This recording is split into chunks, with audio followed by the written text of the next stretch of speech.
Hello, dear students. Welcome you all to the fourth lecture of rural marketing. And the topics which we are going to cover today, they are agriculture sectors, their importance, and what are the issues with agriculture sectors. We will discuss today's lecture. So let's start the lecture. First of all, when we are saying rural marketing, sometimes one thing click on our mind that rural marketing means agriculture. So it is a myth. Rural marketing doesn't mean only agriculture. And last lecture we have seen that which all sectors comes under the rural marketing. With this figure, we can understand that how much the agriculture sector contribute to Indian GDP, and that secondary sector and tertiary sector, what are their contributions. So according to this data, agriculture, forest and fishery sector, that is our primary sector, its contribution is 17.76%. And apart from this industry, that's mining sector covers almost 2.14, manufacturing sector's contribution is 15.13, and remaining service sector's contribution is 54.77%. This is the data for both rural and urban sector. So you can see that the contribution of different sectors, and you can understand how much which sector contribute to the GDP. So when we are saying agriculture in India, so the history of agriculture is India is not new. It is as old as the Indus Valley civilization. India ranks second worldwide in farm outputs as per 2018 GDP stats. Agriculture employed more than 50% of the Indian workforce, and it contributes almost 17 to 18% of country's GDP.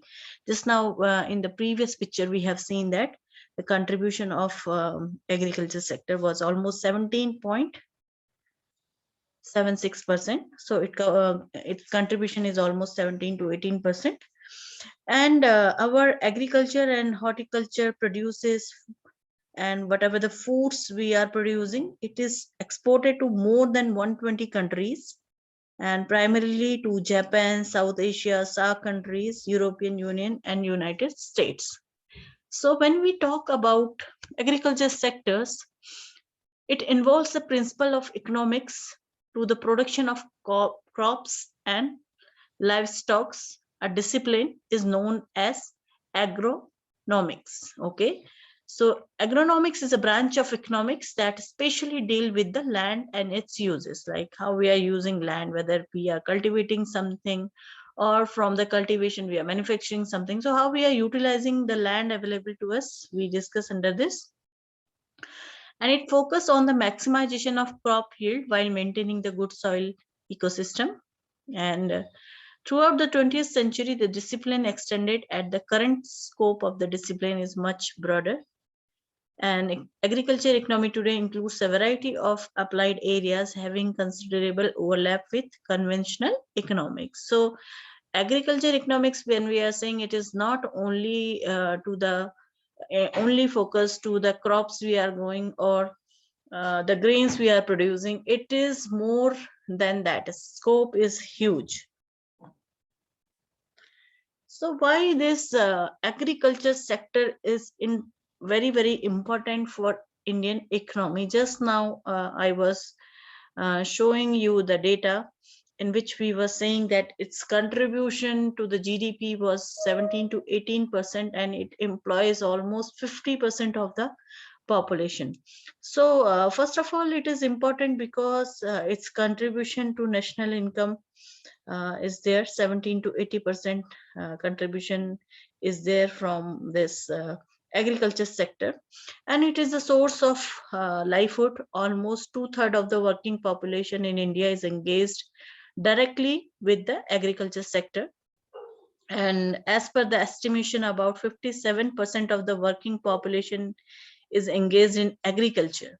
Okay, and in if you will talk about the developed world, UK and US, only 2 to 3% of their population is engaged, but in India, in our country, almost 57% people are getting employment, directly employment from the agriculture sector. That's why it is very, very important. Thirdly, it is a source of food supply. So agriculture produces the major source of food supply for the huge population of our country. As per the certain estimation, it meets around 60% of household consumption. So food what we are getting it is because of the farmers, so we should respect the food. Next, why it is important, the role of agriculture for industrial developments. So like for several industries in India, such as cotton, jute, textile, sugar manufacturing, edible oils are there, plantation industries like tea, coffee, rubber, and many other agro-based cottage industries depends on agriculture sector for the supply of raw material.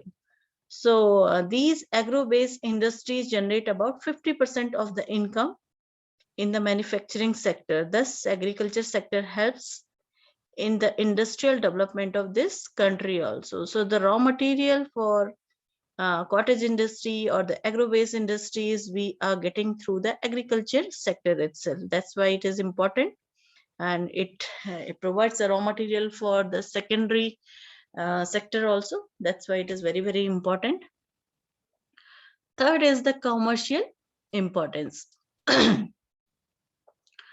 So agriculture products contribute a lot in the total export of our country.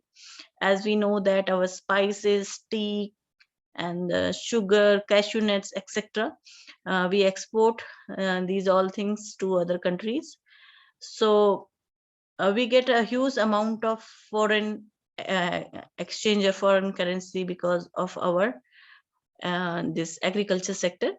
And it is a source of revenue for the government also, both for the center as well as the state governments of our country. They earn significant revenue from the agriculture sectors. So that's why this agriculture sector is very, very important for our country's development, and it is very important for Indian economy. Next, we will see that what are the issues with agriculture sector. So first of all, small and fragmented land holding.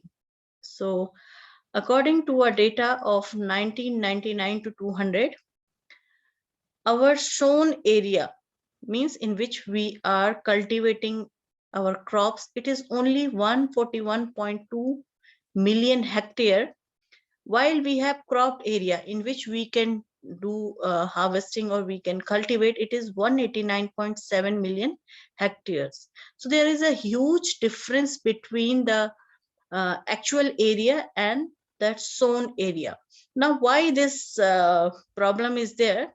Because if you will see that in our Indian culture, if father have a land holding, he will distribute its land to its 4 or 5 sons. Then they will further distribute their land to their sons. So what will happen? Our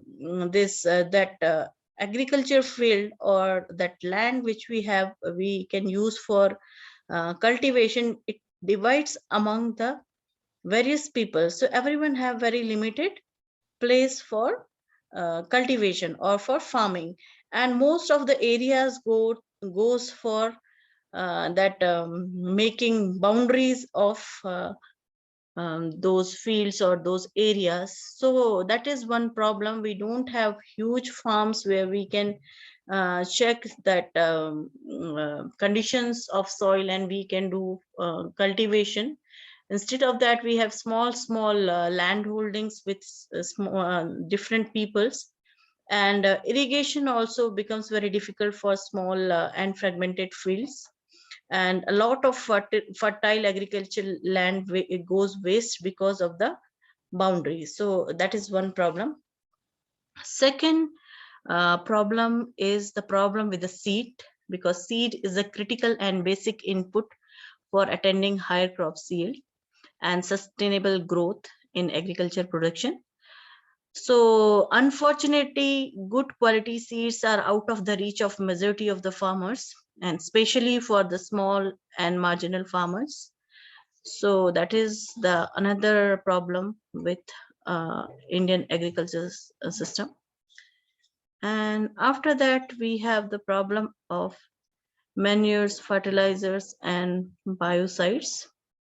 So, what is the problem here? Indian soil have been used for growing crops over thousands of years without caring much of its health. So, by the use of excess fertilizer or manure, what happens that the productivity of the soil is going, okay, and people are less aware to check the quality of their soil. So what happens, they use excess amount of fertilizers and manures, and that the quality of the soil is deteriorating day by day. Next is irrigation. So although India is the second largest irrigation country of the world after China, only 1/3 of the cropped area is under irrigation, like we have discussed in first topic also. So irrigation is most important agriculture input in a tropical monsoon country like India, where most of the agriculture depends on rainfall.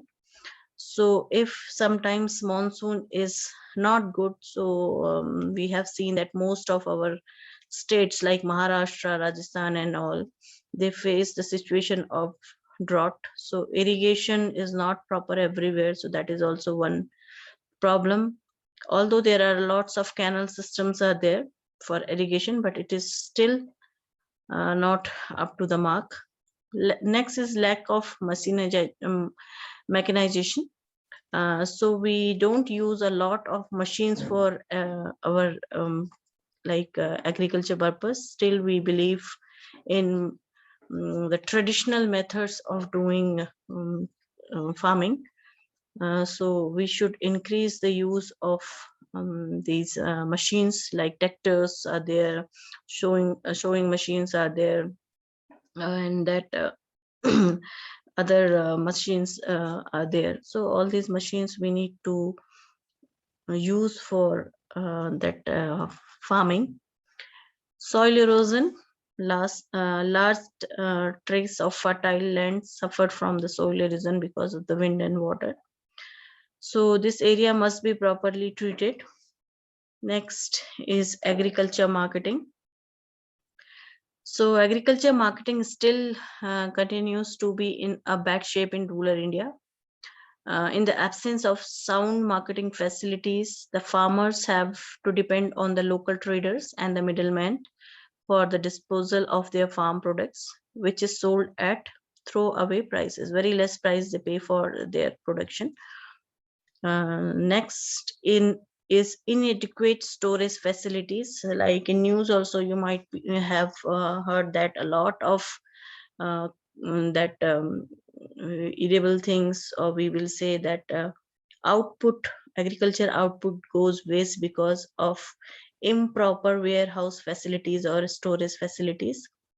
So in rural area, it is very, very poor, and we can say that it is totally absent in rural India. So under such conditions, the farmers are compelled to sell their products immediately after the harvest because they don't have any place to store that, and sometimes they are selling it at a very low prices. Next is inadequate transports. So still in rural area, in few places still roads are not road connectivity is not there, so they are selling their crops or their agriculture output to the local markets at very low prices. Okay, so the farmer is not getting the actual price of their crop. And lastly, the scarcity of the capital. So although government of India and other cooperative banks are there, cooperative societies are there, which are helping for farmers, but still in agriculture is an important industry. And like all other industries, is also required capital. The role of capital input is becoming more and more important with the advancement of the farm technology. And since there are cooperative banks are there, okay, regional rural banks are there, commercial banks are there, which are helping farmers, but still there is a need to do a lot more for helping the farmers. So these are the issues with the agriculture sector. So this is all for this lecture. In next lecture we will discuss what are the various policies for the development of agriculture sector. Thank you so much for watching the videos. If you have any questions, you can ask me on WhatsApp video. Thank you so much.